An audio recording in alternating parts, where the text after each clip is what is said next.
Memang dulu agamanya apa? Dulu saya dari Kristen. Kristen, oke. Keluarga seluruh Kristen? Protestan, semuanya. Protestan? Iya. Oke. Terus apa yang membuat akhirnya Doni memutuskan untuk masuk Islam?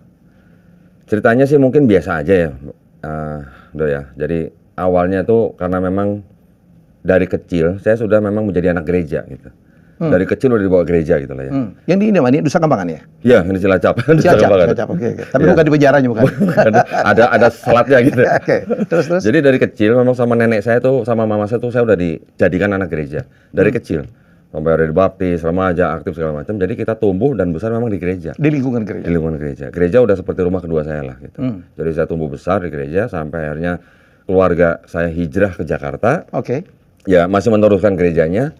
Sampai saya berumah tangga, sampai punya anak segala macam itu masih gereja semua. Terakhir tuh kira-kira 2007 lah ya. Tiba-tiba ayah saya masuk Islam. Ayah? Ayah saya duluan. Oke. Masuk Islam. Ya memang waktu itu ayah pisah sama mami ya. Tapi saya ngeliatnya ayah saya tuh gimana ceritanya gitu ya. Seumur hidupnya istilahnya dari kalangan Tionghoa. Tionghoa kan memang ya kalau nggak Konghucu Buddha ya. Tapi kan akhirnya banyak dari keluarga Tionghoa memang mengikuti agama penjajah kita dulu. Nasrani. Masuk ke dalam Kristen. Kok tiba-tiba bisa masuk Islam gitu. Umur berapa ya masuk Islam? Waktu itu sudah sekitar berapa ya? Mungkin sekitar 50-an kali ya. Oke. Nah, saya mikir, aduh kok bisa ya? Dari Konghucu, Kristen bahkan sudah bisa khotbah di persekutuan lah ya. Tiba-tiba masuk Islam. Tapi saya amati, oke, mungkin ini karena pergaulan ya. Tapi dari kecil sebenarnya saya nggak punya impresi negatif tentang Islam. Bener. Karena saya juga tumbuh di kampung yang banyak Muslim. Banyak Muslim. Di Cilacap. Gitu ya. Jadi saya hanya berpikir begini. Kan kita juga sudah sering baca kitab kita gitu kan, Bible kan. Jadi yang saya ketahui waktu itu, Islam dan Kristen itu hanya seperti dua orang anak, beda emak, satu bapak gitu lah. Ya kan. Kita juga mengetahui di dalam kitab kita ada nama Ishak, ada nama Ismail gitu kan. Ada Abraham bapaknya dari dua istri yang berbeda, Sarah dan Hagar gitulah. Jadi saya hanya berpikir Kristen itu dari Ishak, Islam itu dari Ismail. Kita menyembah Tuhan yang sama gitu.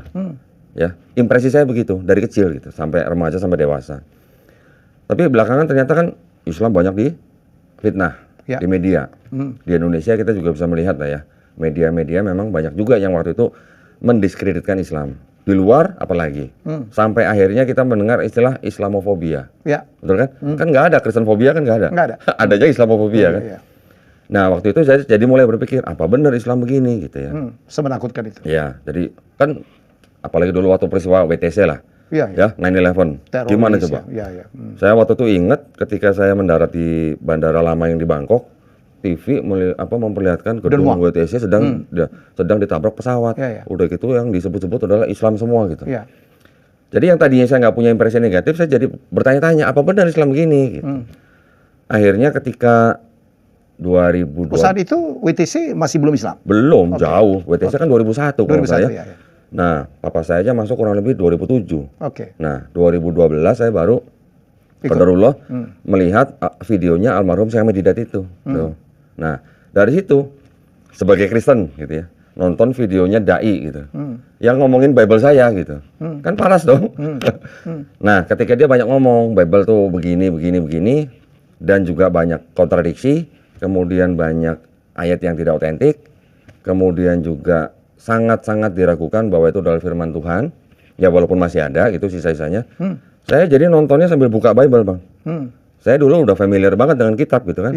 Jadi begitu dia sebut kitab ini pasal sekian, ayat sekian, saya cepat bukanya. Lama-lama saya pikir, kayaknya kok benar juga apa yang dia ngomong gitu. Saya ternyata dapat jawabannya dari kalangan Kristen, bukan dari kalangan mana-mana. Oh, ternyata begini ya. Akhirnya saya dapat buktinya dari kalangan Kristen juga. Loh, kalau sebuah kitab suci, di dalamnya ada kontradiksi, kemudian di dalamnya juga ada ayat yang tidak otentik. Tidak otentik artinya tidak asli. Artinya itu ayat bisa berupa tambahan atau sisipan. Bagaimana bisa disebut kitab suci gitu. Dari situ saya berpikir, kalau gitu kitab saya nggak bisa disebut kitab suci dong gitu kan. Akhirnya saya mencarilah alternatif.